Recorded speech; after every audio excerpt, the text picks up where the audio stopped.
Most people think Italian immigrant families survived on pasta. Wrong. They survived on pressure, crowding, and 25 hard little tricks that turned scraps into security. The one that mattered most wasn't even food, and I'll get to that at #1. #3 is something you probably throw away without thinking. And one backyard habit looked so small, most neighbors missed it. But it quietly fed families through lean years. If you miss what made these families durable, you'll miss the whole point of survival. This wasn't lifestyle content. This was rent due, kids hungry, winter coming reality. Some of these tricks sound simple. They're not. #7 is smart. #3 is almost insulting once you realize it. And #1?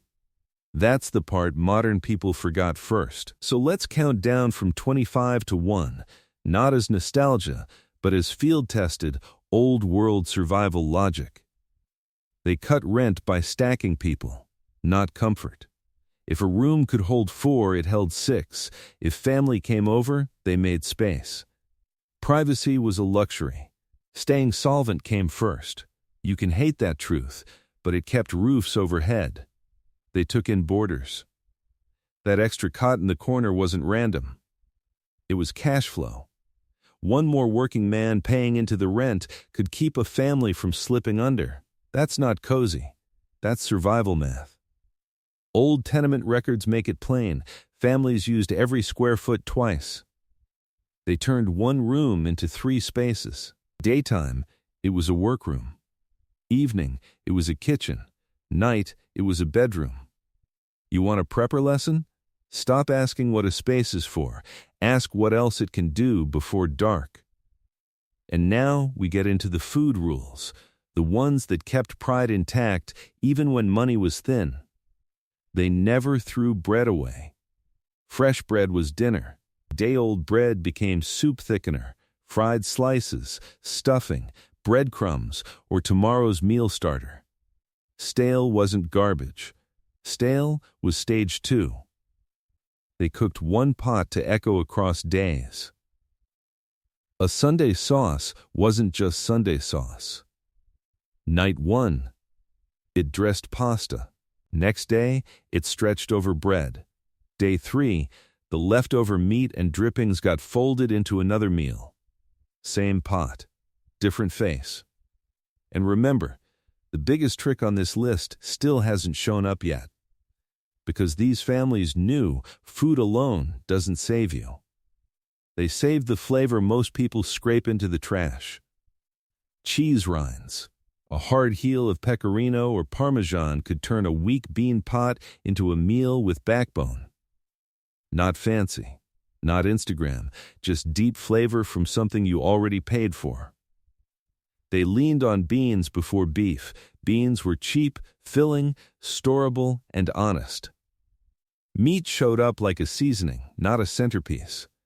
That's why poor kitchens stayed alive longer than rich-looking ones. They knew fullness mattered more than bragging rights. They bought bitter greens, wild greens, and unpopular greens. Dandelion, chicory, fennel, broccoli rabe, food other people ignored. Even early observers noticed Italian families pushed vegetables, greens, and produce harder than most Americans around them. That wasn't trend eating. That was low-cost nutrition. This is where you start to see the pattern. They didn't survive by buying more. They survived by seeing more value in what was already there. They made tomato season carry winter on its back. When tomatoes were abundant, they didn't just eat them. They dried them, cooked them down, and made paste and sauce to last. In some neighborhoods, you could literally see families setting up tomatoes in late summer to preserve what would matter later. They bottled and jarred everything they could. Peppers under oil, sauce in bottles, fruit in jars, marmalade, preserved tomatoes. If you had a harvest, you trapped time in glass. That's what the shelves meant, not decoration, but insurance. They made the yard work twice. Grapes gave shade and fruit, then juice, then wine, sometimes vinegar, one vine, several uses. That's the kind of trick modern people miss because they only count the first yield. Here's the backwards part. Some of the smartest survival moves looked like ordinary family habits. That's why people overlook them.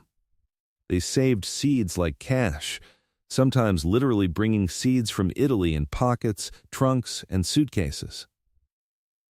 Tomatoes, peppers, Swiss, chard, herbs.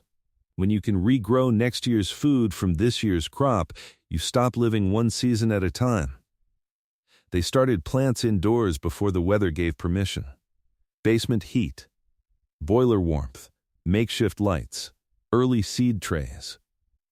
One Italian-American family remembered peppers, eggplant, celery, and parsley getting a head start in the basement because wasting a season was not an option. They caught rain, not because it was trendy. Because free water is free water. Old Italian-American gardens used rain barrels as a normal part of life long before anybody started calling it sustainable living. They composted what the kitchen couldn't eat. Peels, scraps, waste back into the soil. Again, not ideology. Efficiency. Those gardens produced because families fed the ground and expected it to feed them back. And if you grew up with a grandparent who did this stuff without ever explaining it, you know exactly what I mean. They didn't call it resilience. They just called it Tuesday. They grew vertically when land was tiny.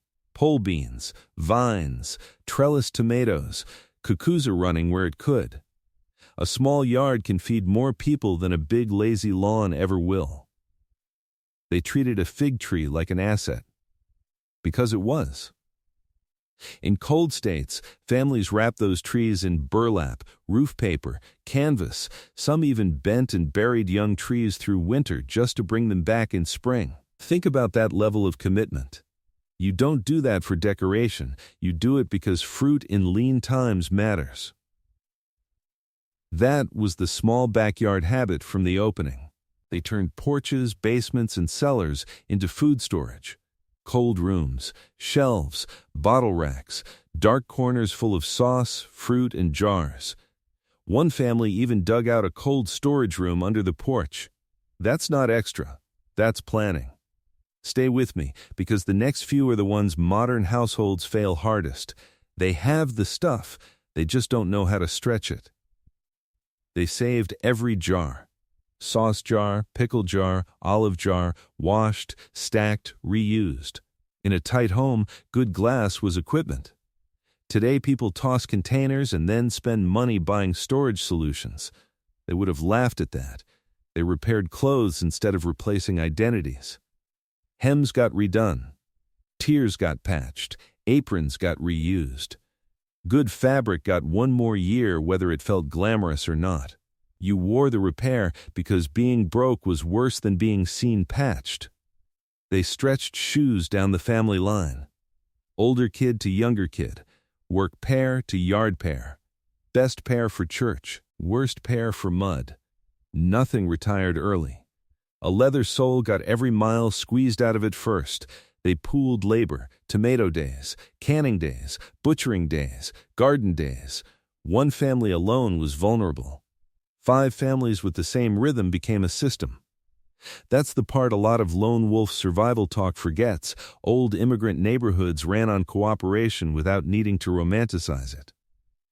Now we're at the end game, and if you've been waiting for the ugly little item you probably throw away, here it comes. They respected hidden calories and hidden flavor. Soup bones, wilted greens, onion ends, fat drippings, cheese rinds. That thing you probably throw away? It's the hard cheese rind. Drop it in a bean pot and suddenly the meal tastes like somebody cared. Broke families know morale matters too. Let that sink in. The difference between a depressing meal and a comforting one was sometimes one saved scrap. They trusted familiar financial channels before they trusted institutions that didn't trust them back. Ethnic banks, countrymen, postal money orders, known hands, known names. Immigrants often used their own networks to save, send money home, and move cash safely because trust was survival, not sentiment. And now the one that mattered most, the one modern people keep forgetting because you can't hang it on a pegboard or show it off on YouTube. They built mutual aid before they built comfort. Benevolent societies. Fraternal groups, Pisani networks, church circles, neighbor systems. If a man got hurt, somebody helped. If a funeral came, money got raised. If a widow needed support, the community closed ranks. Hey, #3. That was the real survival tool from the opening. Not food, not gear, not even money by itself, but a trusted human network that could absorb a hit without letting a family collapse. Hundreds of Italian immigrant mutual aid societies existed for exactly that reason. Here's the truth nobody likes hearing. These families were frugal, yes, but the deeper pattern was control. Control over waste, control over seasons, control over food, control over who you could count on when things went bad. And there's one more thing nobody talks about. They protected dignity like it was part of the food supply. A clean table, bread cut right, sauce put up in rows, a garden kept neat. Even in cramped tenements and harsh work lives, they fought chaos with order. You see that in the records of overcrowded homes, in backyard gardens built from seeds carried across an ocean, and in the way families kept producing food from tiny urban spaces. That's why this still hits so hard today. Because deep down, you know the game hasn't changed. Prices go up, systems get shakier, people get softer, and the families that make it are still the ones who know how to stretch, store, grow, repair, and lean on the right people. In the next video, I'm breaking down 11 poor kitchen foods immigrant families used that quietly built stronger bodies than half the overpriced survival junk being sold. Right now, and the one at Deck 2 was so common, most Americans now think it's animal feed.